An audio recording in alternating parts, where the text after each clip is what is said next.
Good morning सभी को नमस्ते। मैट्रिक एग्ज़ाम 14 फरवरी के जो मैथ का पेपर हुआ उस सारे क्वेश्चन को हम लोग एक एक करके सॉल्यूशन करेंगे और आप लोग एक एक करके मिलाओगे। जो विद्यार्थी एग्ज़ाम में शामिल हुए हैं वो मिलाएंगे कि हम कितना सही क्वेश्चन उन लोगों का हुआ है। तो ये है सेकंड पाली का पेपर मैथ का और चलिए हम लोग एक एक करके देखते हैं। तो केवल हम ऑप्शन देंगे, इसके बाद नेक्स्ट पार्ट में हम आप लोगों को सारा सॉल्यूशन करके देंगे। जैसे कह रहे हैं कि दो शंकु का आयतनों का अनुपात 4:5 है एवं उसकी आधार की त्रिज्याओं का अनुपात 2:3 है, तो उसके उदग्र ऊंचाई का अनुपात क्या होगा। तो जैसे यहाँ त्रिज्या दिया है, यहाँ आयतन दिया है। जब दोनों को लेकर शंकु के आयतन के फॉर्मूला पर रखोगे तो इसका सी नंबर सही होगा, यानी 9:5 होगा। सेकेंड क्वेश्चन देखते हैं।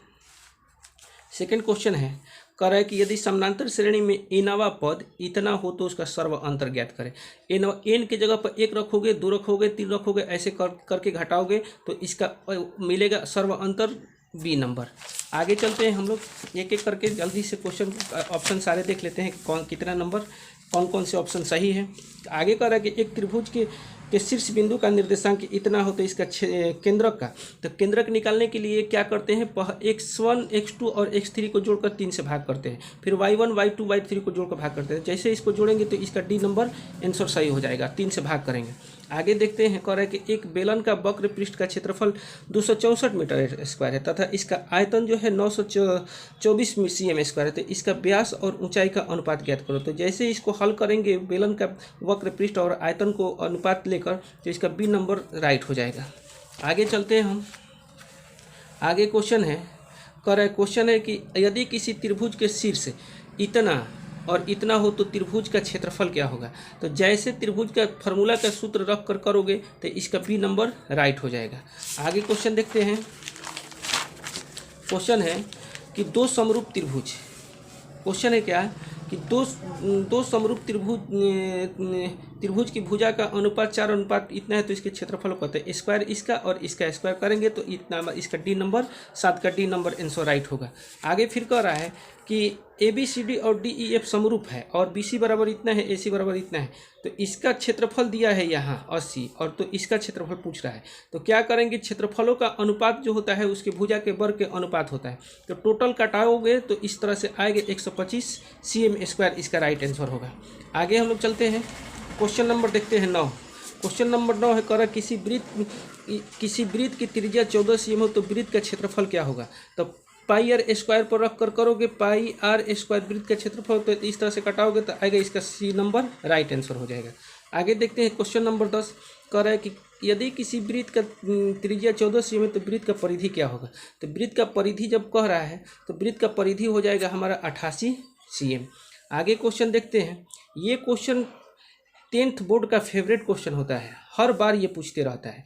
तो जैसे पाई 0.94 का ऊपर रेकरिंग है और रेकरिंग जब हटता है तो 9 होता है, 2 पर रेकरिंग है तो 2 9 हो जाएगा, इस तरह से इसका बी नंबर राइट हो जाएगा। आगे देखते हैं। आगे क्वेश्चन है, कह रहा है कि निम्नलिखित में कौन अपरिमेय है। तो जिसका रूट वर्गमूल नहीं निकलेगा वो अपरिमेय, तो 49 का हो जाएगा, 36 का हो जाएगा, यहाँ 16 का भी हो जाएगा, लेकिन ये वाला इसका राइट सी नंबर हो जाएगा कि ये अपरिमेय संख्या है। आगे देखते हैं। क्वेश्चन नंबर है 13, कह रहा है कि इतना का शून्य क्या होगा। तो शून्य जब कहेगा तो हम लोग क्या करते हैं कि 10x - 25 बराबर 0 करोगे तो 10x बराबर करेंगे तो यहाँ 25 हो जाएगा, इसको कटाएंगे तो x बराबर आएगा 5 5 25 5 × 10, तो इसमें राइट आंसर हो जाएगा हमारा ए नंबर हमारा राइट हो जाएगा। आगे देखते हैं क्वेश्चन, कह रहा है कि आगे क्वेश्चन कह रहा है कि बहुपद इतना का घात बताइए। तो जो सबसे अधिक घात यहाँ 1 है, यहाँ तो 2 घात हो जाएगा, इसका बी नंबर राइट हो जाएगा। आगे देखते हैं निम्नलिखित में कौन सा द्विघात समीकरण है। तो द्विघात समीकरण का कई 3-4 पॉइंट होता है। अगर चर मान रूट में हो तो उसे द्विघात समीकरण नहीं कहेंगे। यहाँ हल करेंगे तो द्विघात, ये भी रूट में ही आएगा तो ये भी नहीं हो सकता है, मेरे ख्याल से ये भी नहीं हो सकता क्योंकि ये त्रिघात हो जाएगा, लेकिन ये सी नंबर इसका राइट आंसर हो जाएगा। आगे देखते हैं, कह रहा है कि यदि पी और क्यू दोनों अभाज्य संख्या है तो इतना और इतना का मौसा पूछ रहा है। तो मौसा जो होता है बड़ी से बड़ी संख्या हो जाए, जो दी हुई संख्या को काट दे, तो इन दोनों को काट सकता है, केवल काट सकता है ये वाला, इसका तो बी नंबर राइट आंसर हो जाएगा। आगे हम लोग देखते हैं। आगे क्वेश्चन क्वेश्चन है हमारा करा कि इतना का मान क्या होगा। तो इतना का मान जब इतना का मान cos थीटा होगा और माइनस cos थीटा है तो कट कर 0 आएगा, तो इसका सी नंबर राइट आंसर हो जाएगा। फिर इसमें कह रहा है कि इतना का लॉस एलसीएम दे दिया है इतना और पूछा है कि 3n कितना होगा। तो n देखिए 3 है, 3 है n पर 2 है, तो इसका सी नंबर राइट आंसर हो जाएगा। आगे क्वेश्चन कह रहा है 19 नंबर, दो अपरिमेय संख्या इतना इतना का गुणनफल 1।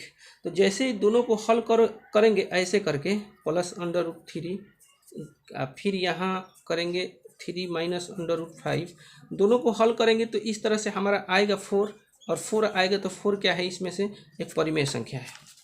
आगे देखते हैं, आगे क्वेश्चन है 20 नंबर, करे कि द्विघात बहुपद का शून्य क्या होगा। तो जब यहाँ द्विघात बहुपद यहाँ और इसका फर्स्ट वाला लास्ट वाला का गुणा करते हैं, तो यहाँ फर्स्ट 1 है तो 12 को ऐसा गुणनखंड करेंगे कि आ जाए 4, तो 6 दूना 12 2, तो ये दोनों इसका गुणनखंड है। तो अब यहाँ ऑप्शन में क्या है, तो देखिए जब ऐसे करेंगे तो यहाँ प्लस आएगा तो माइनस होगा, इस तरह से इसका सी नंबर राइट आंसर हो जाएगा। आगे 21 नंबर कह रहा है कि समान ऊंचाई के दो बेलनों का आयतनों का अनुपात इतना है, तो इसके वक्र पृष्ठ का क्षेत्रफलों का अनुपात कितना होगा। तो वक्र पृष्ठ का क्षेत्रफलों का अनुपात इसका हो जाएगा ऑप्शन नंबर ए राइट होगा। आगे देखते हैं, आगे क्वेश्चन ये सारा चीज हम ही लोग बनाए हैं। कह रहे कि यदि एक शंकु और एक बेलन का व्यास और ऊंचाई समान हो तो उसके आयतनों का अनुपात क्या होगा। कह रहे कि बेलन और व्यास और ऊंचाई दोनों समान है, तो जैसे इसको हम लोग हल करेंगे 1/3 होता है, तो 1/3 कट जाएगा, पाई से पाई कट जाएगा, ये ऊपर आ जाएगा 2, तो इसका ये नंबर राइट आंसर हो जाएगा। अगर ये tan 45 - tan 30 degree +1 + tan 45 × tan 30 degree का मान पूछा जाए तो इस तरह से इसका राइट ऑप्शन ए हो जाएगा। आगे फिर कह रहा है कि इसको इतना और इतना संरेख है तो x का मान पूछा है, तो इसका ई वाला हो जाएगा। जैसे यहाँ उसका फार्मूला रखे हैं, फार्मूला जो है ऐसे करके यहाँ लास्ट में 0 होता है, तो इसका ऑप्शन ए नंबर हो जाएगा। आगे चलते हैं, कह रहा है कि एक त्रिभुज ABCD में इतना और इतना निर्देशांक दिया है, क्षेत्रफल पूछा है, तो त्रिभुज का क्षेत्रफल इसका बी नंबर राइट आंसर हो जाएगा। आगे देखते हैं, कह रहा है कि यदि बिंदु इतना और इतना संरेख हो तो ए का मान बताइए। देखिए यहाँ ये जो दिया है x = 4 दिया है और y = a दिया है, तो यहाँ हम 4 रखेंगे तो ये हो जाएगा 8 और यहाँ रखेंगे 3a, यहाँ है 5, इसको चेंज करेंगे तो ये हो जाएगा 3 = 3a, 3 से कटाएंगे तो इस तरह से इसका आंसर हमारा हो जाएगा ए नंबर राइट आंसर होगा। आगे देखते हैं 27 नंबर, कर है कि इतना और इतना में उभयनिष्ठ, माने दोनों में एक आंसर दोनों में है शामिल, तो इस तरह से इसको करेंगे हम जब हल, तो इसका उत्तर होगा, इसका उत्तर यदि हम लोग 3 रखेंगे, यहाँ 3 तो 3 9 और 3 दूना 6 और ई, तो इसका बी नंबर राइट आंसर हो जाएगा। एक पर हल कर लेना आप लोग। आगे फिर क्वेश्चन कह रहा है 28 नंबर, 28 नंबर को कह रहा है, 28 नंबर के देखिए यहाँ फिगर बनाए हैं, कह रहा है कि बाह्य बिंदु P है और इस पर स्पर्श रेखा खींचा गया है, तो AP कह रहा है कि इस तरह से खींचा गया, AP = 5 दिया है तो BP, ये दोनों बराबर होता है, इसलिए 5 इसका बी नंबर राइट आंसर हो जाएगा। आगे फिर कह रहा है क्या 29 नंबर, कह रहा है कि एक, तो देखिए कह रहा है कि दूसरा पद 13 है और पाँचवा पद 25 है, दूसरा पद 13 है, पाँचवा पद 25 है, तो जैसे इसको हल करेंगे हम ना, तो इसका उत्तर जो होगा हमारा बी नंबर, हल कर लेते हैं, हल ही कर लेते हैं, माइनस हो जाएगा, कट जाएगा, तो ये भी माइनस होगा और ये भी माइनस होगा, तो यहाँ हो जाएगा -3d और यहाँ हो जाएगा कितना 13 7 7 5 12, माइनस में 12 कट जाएगा, तो आ जाएगा d = 4, इसका आंसर हो जाएगा हमारा सी नंबर इसका राइट आंसर होगा। आगे देखते हैं, कह रहा है कि 17 और 13 का समानांतर माध्य क्या होगा, माध्य पूछा है, तो देखिए 13 और 17 का समानांतर माध्य पूछा है, तो दोनों को जोड़कर क्या किया जाएगा, 2 से भाग किया जाएगा, तो 7 3 10 के 0 हाथ में का 3, तो इसमें 2 से करेंगे तो 15 कहीं है, बी नंबर में 15 है, तो ये राइट हो जाएगा। आगे क्वेश्चन कह रहा है कि यदि किसी द्विघात बहुपद इतना का अल्फा और बीटा, देखिए तो यहाँ पूछा है अल्फा + बीटा, तो इसका ये वाला फार्मूला होता है, जैसे इस पर रखेंगे हम, तो यहाँ हो जाएगा कितना, ये a है, ये b है, ये c है, तो -7, a है 6, तो माइनस प्लस हो जाएगा, इस तरह से इसका ई वाला आंसर हो जाएगा। आगे देखते हैं क्वेश्चन नंबर 32। यदि तो करेंगे यदि बहुपद इतना के शून्य के बराबर लेकिन विपरीत चिन्ह वाला हो तो ए बराबर बताइए। देखिए करेंगे बराबर है लेकिन एगो में प्लस है तो एगो माइनस है, तो ऐसे करेंगे तो ये वाला हो जाएगा।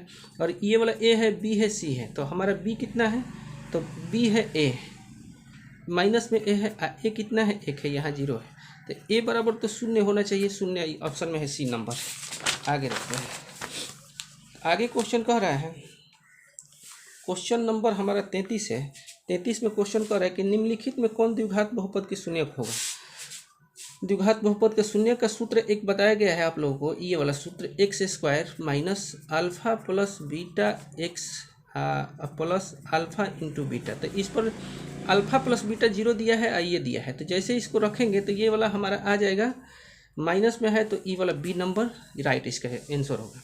चलते हैं 34 नंबर क्वेश्चन पर। 34 नंबर क्वेश्चन कह रहा है कि ए का मान जिसके लिए समीकरण निकाय इतना और इतना का कोई हल है। तो देखिए, तो कह रहा है कि कोई हल नहीं है, तो कोई हल नहीं है तो एक फार्मूला होता था का a1/a2 बराबर b1/b2 और नॉट इक्वल टू c1/c2।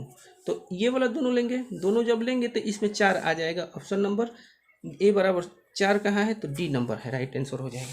आगे देखते हैं क्वेश्चन नंबर 35। क्वेश्चन नंबर 35 देखते कर कि इतना का एक मूल बताइए। तो देखिए एक मूल बताएंगे तो इस तरह से 2 में और 12 में फर्स्ट और लास्ट में गुणा करेंगे तो 24 आएगा। दोनों को तोड़ने पर बीच वाला आना चाहिए, तो तोड़े हैं तो 8 3 का 24 और 2 से भाग करेंगे तो यहाँ 4 हो जाएगा। तो इस तरह से हमारा 4 ये वाला डी नंबर राइट आंसर हो जाएगा। सॉरी ये वाला नहीं होगा, इसका ऑप्शन सी हो जाएगा, सी वाला हो जाएगा, हाई वाला राइट रॉन्ग है। आगे कह रहा है कि इतना के विवेचक ज्ञात कीजिए। तो विवेचक का सूत्र ये वाला होता है, इस पर जैसे आप लोग रखोगे ना तो रखने पर हमारा क्या हो जाएगा,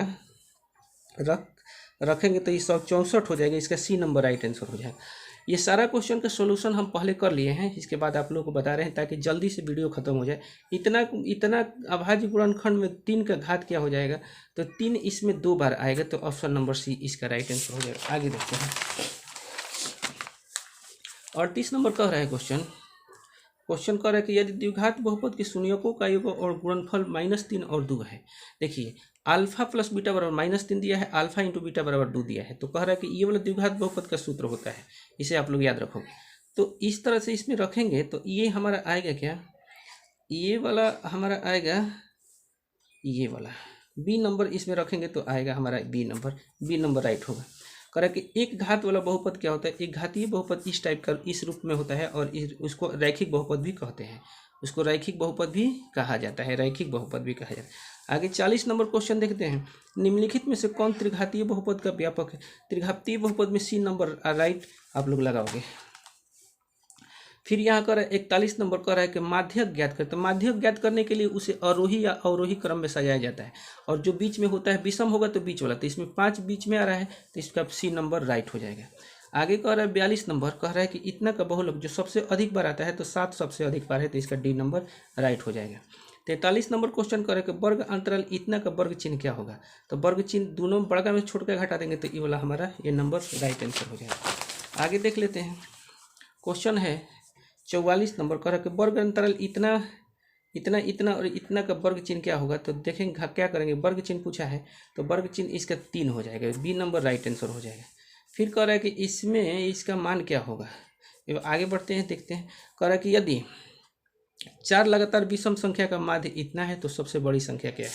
तो 4 लगातार विषम संख्या का माध्य, 4 लगातार विषम संख्या का माध्य जो है इतना दिया है, 6 दिया है। तो एक मतलब माध्य 6 दिया है, 4 लगातार विषम संख्या 6 दिया है, तो 6 दिया है, तो इधर 4 लगातार विषम संख्या का माध्य क्या होगा।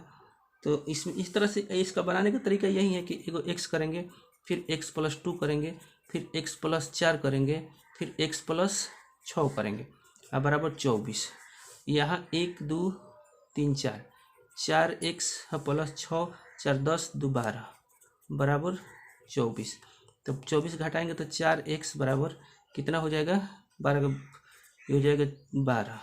4 से घटाएंगे 3, x बराबर 3 है, तो सबसे बड़ा पूछा है तो 9 इसमें ये वाला हो जाएगा 9। तो कह रहा सबसे बड़ी संख्या तो 9 हो जाएगा, ये नंबर इसका राइट आंसर हो जाएगा। आगे देखते हैं, कह रहा है कि सूत्र से बहुलक परिकलित करने के लिए वर्गों की लंबाई कैसी होनी चाहिए? तो वर्ग से सूत्र बहुलक परिकलित करने के लिए समान होनी चाहिए। यो एक बराबरता बंटन का माध्य तथा बहुलक क्रमशः इतना और इतना है, तो इसका माध्यक क्या होगा? तो बताए थे कि m0 बराबर होता है 3 माध्यक बटा माइनस 2 माध्य। जैसे इसमें करेंगे तो बहुलक दिया है 28, तो इसमें से इसको हल करेंगे। बहुलक दिया है 28, तो यहाँ 28 लिखेंगे। इसके बाद क्या पूछा है? एक बराबरता में माध्य तथा बहुलक, अच्छा माध्य, सॉरी 28, तो माध्यक पूछा है, तो बहुलक दिया है 16, यहाँ हो जाएगा 3 माध्य, ये हो जाएगा 16 दूना 28 दूना 56, इधर आएगा जोड़ेंगे तो 6 दूना 12 के 2 हाथ में 1 हो जाएगा, 5 1 6 1 7 हो जाएगा। 3 से करेंगे तो कितना हो जाएगा? तो 3 एकम 3 दूना 6, 3 चौक 12, 24 कहीं है ऑप्शन में? 24 है, ये वाला हो जाएगा। अरे इतना का मान जो होगा साइन 45 टेन 45 और साइन 45, तो साइन 45 का मान होता है 1/। इस तरह से इतना ही क्वेश्चन रखते हैं। इसके बाद आगे हम सारा क्वेश्चन फिर करवाएंगे, बाकी नेक्स्ट वीडियो में मिलेंगे। तब तक के लिए थैंक यू, धन्यवाद।